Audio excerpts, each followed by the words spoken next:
Welcome to the Courtside Conversation, hosted by Todd T-Luv Davis, featuring Coach Spoon of Westside High School. Yeah, we was wild out because you would still jump off the floor and you dunk and everything. But yeah, it was 39-inch vertical. Okay. This guy named Johnny Napier, we called him Cash Money. It's like, hey, look at Shed, man. Shed just looks like a spoon. And so all the varsity guys were like, spoon, spoon. So, and it's stuff. Yeah. I'm a grinder. I work hard. I come to work here about at 7 and I go home like every day, 7:30, between 7:30 and 9 o'clock every day. I don't do this just to do it. Teachers and coaches, we're difference makers. We change people's lives. Yeah. So he said, I want you to come meet me and see our facilities, and I'll take you and your fiance to wherever you want to go to eat. So we were like, really? He's like, yeah, wherever you want to go. And we told him, hey, let's go to Burger King. Burger King. So he's like, of course we fresh out of college. We went eating lunch. I'll show it to you, bro. I'm silent team. Yeah. Coming game, correct? Right. We're playing against Central this upcoming Tuesday. And we're going to retire Gerald Pitch's number. I remember Coach used to say we're going to let Roscoe do all the skipping and hopping. And we'll just go to basket. Yeah. Welcome to another edition of Coffee Conversation. Tonight, as you can see, I got on my Westside jacket. Yes, that's right. We're celebrating 20 years. And what better way to celebrate the commemorative 20 years than hanging out with the legendary Coach Cedric Risper, a.k.a. Coach Spoon. What's up, Coach Hey, Spoon? what's going on, Todd? What's going on, man? Hey, man, this means a lot to me, man, to come in this gym again after 20 years. I'm still young, though, and Coach still young, too, man. So A lot of memories, man. A lot of memories. Yeah. A lot of memories, man. Wow, man. 20 years. We're here. For those that don't know, Westside, Macon. We opened the doors in '97, and I was fortunate enough to be one of the first graduating class in '99. Varsity athletic, played ball here, and Coach Spoon, that was your first year too, correct? 98, So, 98, right. Yeah, man. So we're just gonna chop it up, man, and just talk about some good times. We're gonna talk about first. Give the people your story about who you are, where you come from, and how did you get into coaching? Well, man, it's not much to me. I'm just an old country boy from Upson County. How I ended up in Macon was like it was just God sent. I played quarterback at Upson County. Well, we were Upson Lee. I was the first quarterback in Upson Lee history, so I threw the first interception. Okay. But anyway, I played quarterback there, and I went on to play wide receiver at University of West Georgia. Had a successful career there, and got a call in my dorm room from the legendary Robert Davis. Okay. And had maybe 12 job offers coming out of college. I had an offer to go back home and to coach, and opportunity to come to Macon at Southeast. Which is now closed, but Robert Davis called me in my dorm room, and I said, Coach, I'm there. So I ended up being the wide receiver coach here. I got hired in 1998. I was 23 years old. Man, I was so young then. So young. Now I got all these grades and stuff. But I think I got a couple poking out. You getting up there.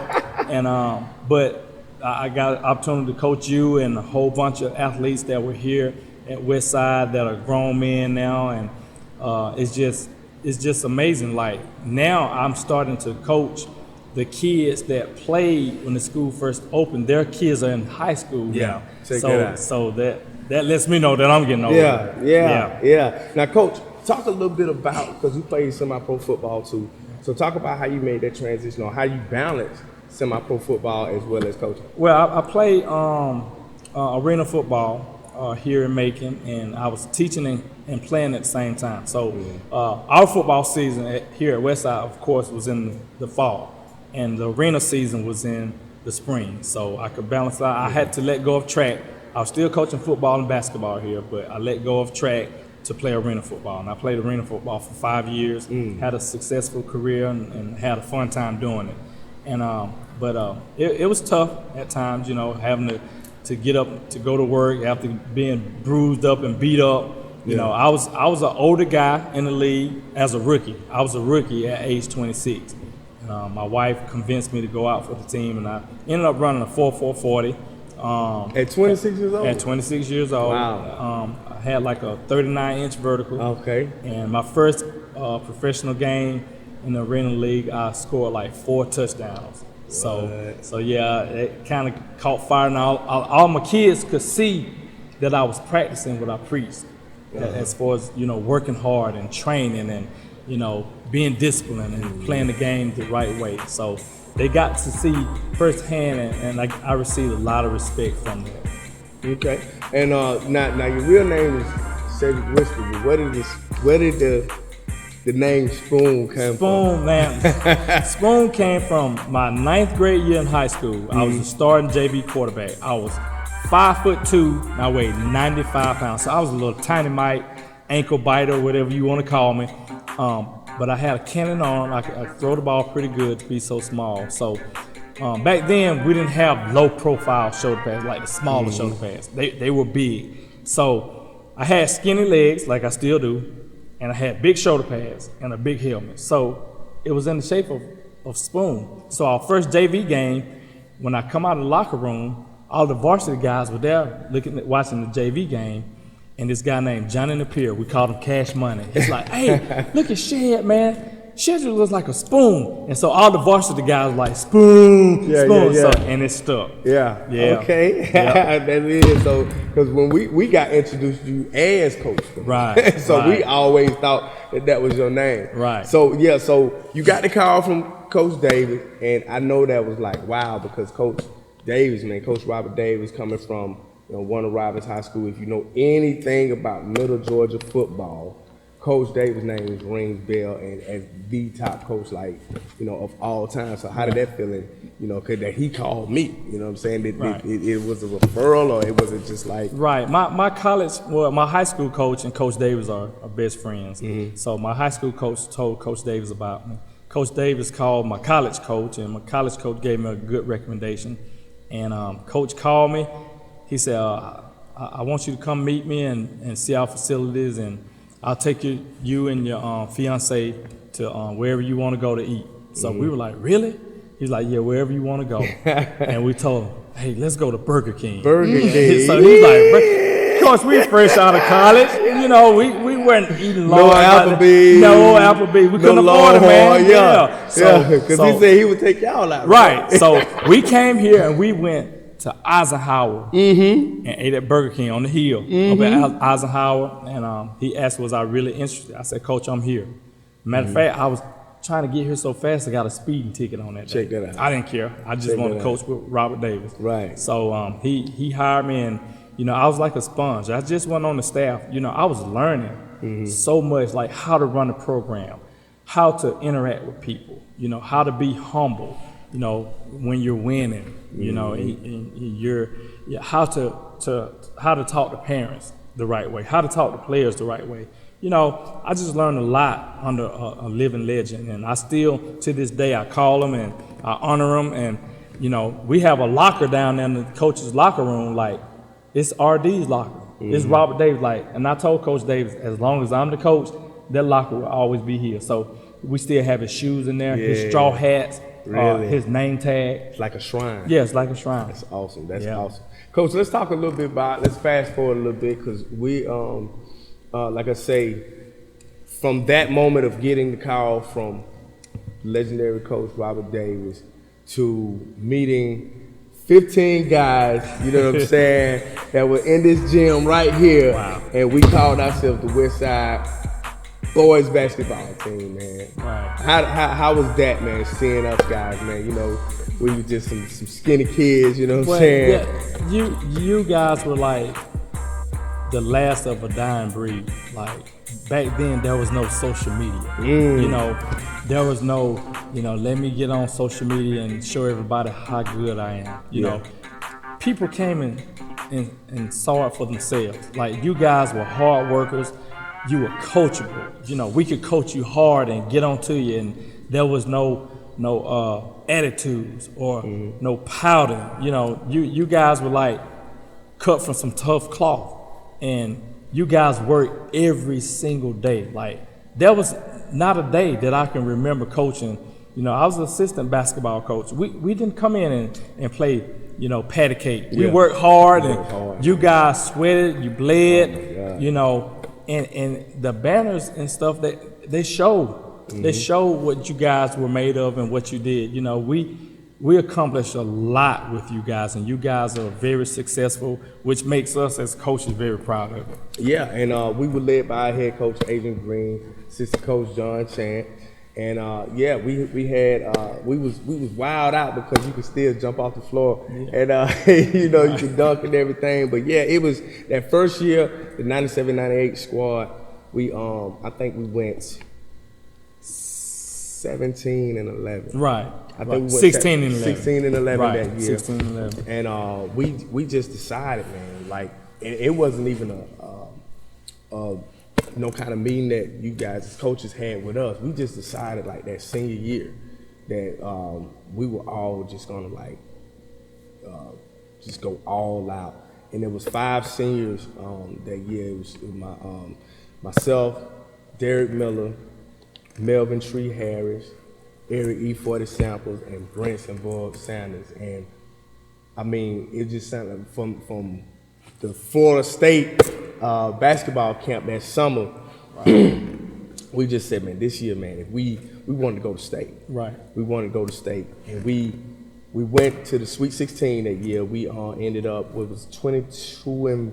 22-4, yeah. 22-4, somewhere. I think it's 24-4. 24-4. That's what it was. 24-4. That's right. We had 4 losses that year, but we were so like dedicated to winning, and the tone was set, especially with us as being seniors. We had pride in taking, you know, that we were the first graduating class of Westside, so we was about to make history. So we wanted to make history and win a championship. Right. And I remember it was some times, man, just going back, you know, 20 years ago, and coming out of that tunnel and then coming onto the floor. I mean, it was just like magic, man. It's like, you know, we'll be up, you know, by 20 points. Right. You know, like, I mean, we were just really just going in, but then the camaraderie in the locker room, the camaraderie on the bus. I mean, and just everybody was like a close-knit family. You know what I mean? Absolutely. And we had some great players in our senior class.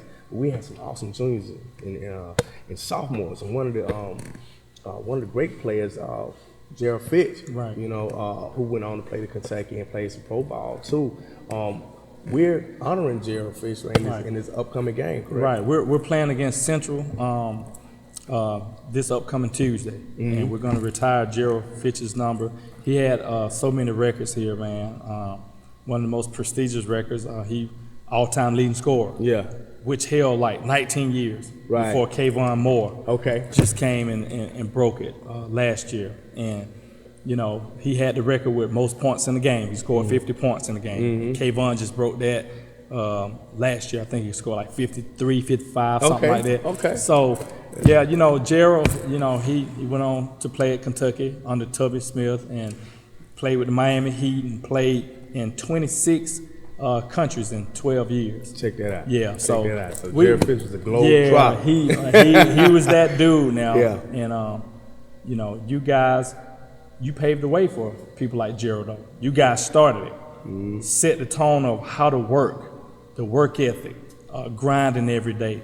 Make sure you stay in your books. He never got to Kentucky, you know, if he didn't do his schoolwork. So you guys set the tone. You guys were just great kids. And you said that was 20 years ago? 20 years ago, man. 20 years ago. So if you're in the Macon and Middle Georgia area, the rivalry is I mean, even from 20 years ago, it's still as prevalent as it was then. It's prevalent now. I mean, it's packed.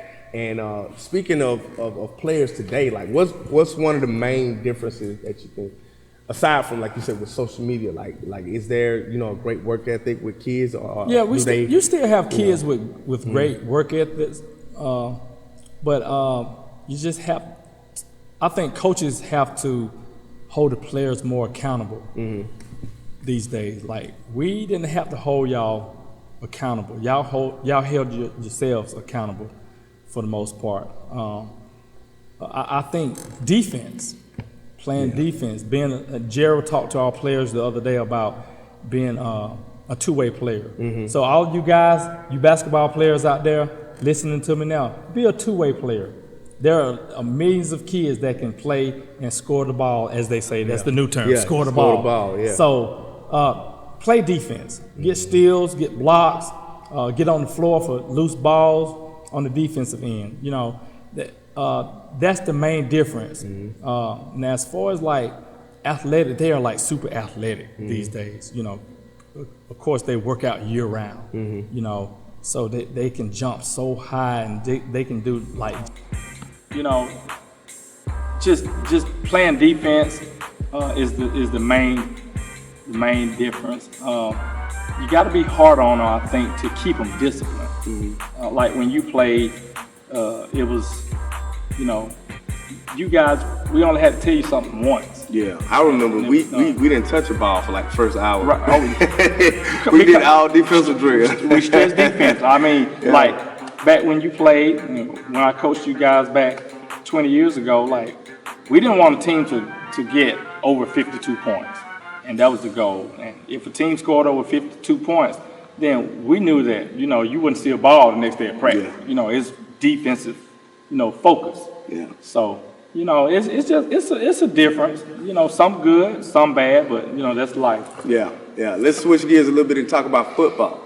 The Westside Seminoles this year, we came up a little short, but with all said and done, I think we had a fantastic year. Yeah. And one of the key components in Westside football this year was Lil Spoon. Yeah, that's my dude, man. He's been a Seminole. Lil Scooter.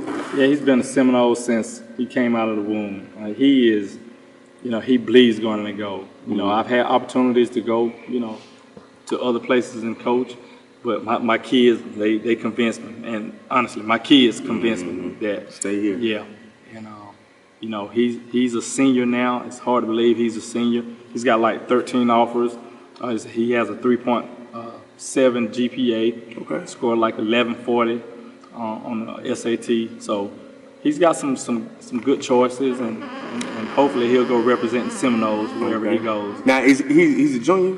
Yeah, he's scheduled junior. Scheduled junior. All right, Scheduled Spoon Junior. We'll be looking out for him. Is there any other like players that are coming out that we should have a look out for on the football field? Yeah, well, we have Shannon Smith, who played wide receiver here. Okay. He just finished his career at West Georgia. Okay. He's got a shot to play in the NFL. Okay. We have Mr. Sanford, who plays at Murray State. Okay. And he has an opportunity. We call him Black. But he has an opportunity to go play in the NFL this year also. Okay. And both of them are going to graduate with degrees, and I'm just so happy for them. Okay. The future knows. Yep, future knows. Marquez Sanford and Shannon Smith. Okay. And we also have one at Georgia Tech. Yeah. Shannon Smith's brother, Steve Dolphins. Okay. At Georgia Tech. Okay. He's a 6'5" receiver. Yeah. He's making a lot of noise. Yeah, so he's, you know, they just had a coaching change, and I think they're going to throw the ball a little bit more, which will help him a lot. Okay. Yeah. Like I say, looking at the future, we got some juniors and sophomores coming up in the rankings. One in particular, Jalen Parker, is a phenomenal athlete, and Jalen Barton. Right. And so the future looks bright for Westside. Yeah, it looks good. Like, we got a lot of Jalen. And don't forget Jalen, we would call him Hollywood. Okay. Yeah, but we got like 5 Jalen's on the team. Really? Yeah. Really? So we're happy. Jalen Kennedy. Okay. That's Hollywood. Okay. Yeah. Yeah, he's a phenomenal athlete. Got some phone calls about him today. Okay. He's a cornerback. He plays receivers. One of the fastest guys on the team. Has one of the highest GPAs on the team. So he's sitting at like a 3.8. And the valedictorian for this upcoming season. This year, class of 2019 is a football player. Okay. William Hung. Okay. He's 4.0. He's got a lot of acceptance letters from a lot of schools, so he'll do big things. Okay. So you hear that, young athletes out there. It pays to do your work. It pays. Hey, listen, I tell them, smart is the new cool right now. So if you're at home, you're watching Coffee Conversations, always remember you're listening to the legend himself. All right, be a two-way player and work hard in the book. So, Coach Spoon, looking forward. What's the plan? What we got going on? Well, some good news. I've been here a long time, so I've coached a lot of kids, and this place is like, this is part of my life. Yeah. Like, Westside is like a part of like my life, my family. I love the kids here. I love the administration here. I love working with my coaches here. You know, I've seen a lot of people come and go, and I'm one of the last of the Mohicans. Yeah, you don't see that much often, you know, being in it as long as you have been. Right. So to any, you know, that 7th, 8th grader, or just some people that just might be inspired by just coming from, you know, Upson County, so I know you still got a lot of family and friends down there that look up to you. And 'cause, matter of fact, you were just honored for the Hall of Fame, correct? Yeah, I just got inducted into the Upson County Sports Hall of Fame back in last February. Okay. And I was you know, very humbled by that. You know, that means a lot to me. People don't realize, you know, I'm a grinder. I work hard. You know, I come to work. I'm here at 7, and I go home like every day, 7:30, between 7:30 and 9 o'clock every day. So, you know, and I love kids. I love what I do. Yeah. You know, I don't do this just to do it. You know, teachers and coaches, we're difference makers. We change people's lives. Yeah. So I always used to say, I may not remember what my mom and dad might say to the point, but I remember what my coaches do. right. Coaches just have that kind of impact on people, because, you know, I can still remember coaches like my high school coaches, like David Stevenson, you know, Tommy Purdue, Charlie Fisher, like the list goes on, like Robert Davis, like so many coaches that have influenced my life, you know. So kids out there, listen to your teachers, listen to your coaches. Check that out. All right, so we're gonna do some parting shots, and like I say, the big game is coming up, Central versus Westside. That'll be Tuesday right here at Westside. Coach, give us some parting shots. As it's coffee conversations. It's more so like court conversations tonight, because we're doing it a little different. We on the half court right here at Westside. So, Coach, give us some parting shots before we get out of here. Well, I want to say this. When we play Central on Tuesday night, we're going to have what's called a silent team.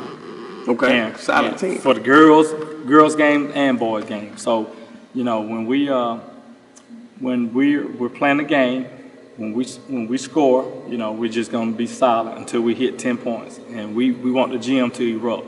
That's something new that we're trying this year, and the kids want to do it, and I think it'll be fun. So when we make a basket, 10. So you got to get the 10 points though before you can make any noise.